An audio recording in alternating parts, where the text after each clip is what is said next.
অবশেষে কোথায় চলে গেলাম বলেন তো বন্ধুরা, চলে গেলাম 300 ফিটে। কারণ আপনার ভাইয়া যেহেতু প্রস্তাব দিল যে 300 ফিটে তুমি যাও নাই, চলো আজকে যাই শুক্রবার দিন। তো চলে গেলাম পরিবার সবাই মিলে। তো যাই হোক, এখানে আমি 300 ফিটের প্রায় কাছাকাছি চলে আসছি।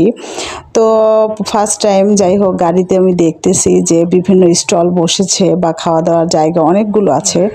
আগে নাকি 2-1টা ছিল, এখন অনেক হয়ে গিয়েছে। যাই হোক, এখানে আমরা গাড়ি নিয়ে ভিতরে চলে গেলাম এবং নদীর পাশে। তো এখানে আমরা সিলেকশন করতেছি কোথায় বসা যায় খাওয়া দাওয়ার জন্য, কারণ খাবারটা ভালো হলে তো ভালো। এখানে তো বিভিন্ন রকম খাবার বিক্রি হয় এবং কোনটা ভালো আমি তো সঠিক জানি না।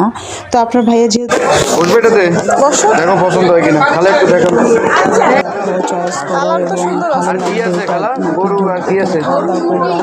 তো যাই হোক, আমার দেখে খাবারটা দেখে অনেক ভালো লাগলো। তো আমি বললাম ঠিক আছে, এখানে বসা যায়। তো হাঁসের মাংস, সিটে রুটি আছে, চাপড়ি আছে, চিতই পিঠা আছে, আপনি যেটাই খেতে চান। তো যাই হোক, আমরা এখানে বসে পড়তেছি। আমাদের টেবিলগুলো পরিষ্কার করে দিয়েছে, কিন্তু অনেক ভিড়।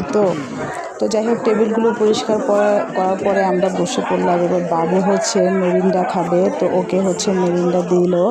তো এখন ও খাচ্ছে। তো আমরা সবাই খাবারের জন্য ওয়েট করতেছি, কারণ ওরা গরম গরম খাবারই পরিবেশন করে।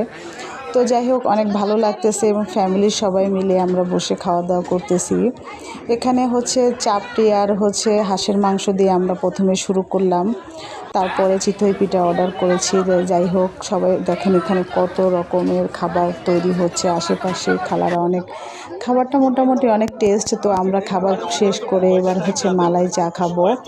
দুধ মালাই চা অনেক টেস্ট লাগলো। যাই হোক, তো মালাই চাটা অনেক টেস্ট ছিল। তো যেহেতু মালাই চাটা খেলাম, খুব ভালো লাগলো। আমরা 3 জনেই খেলাম।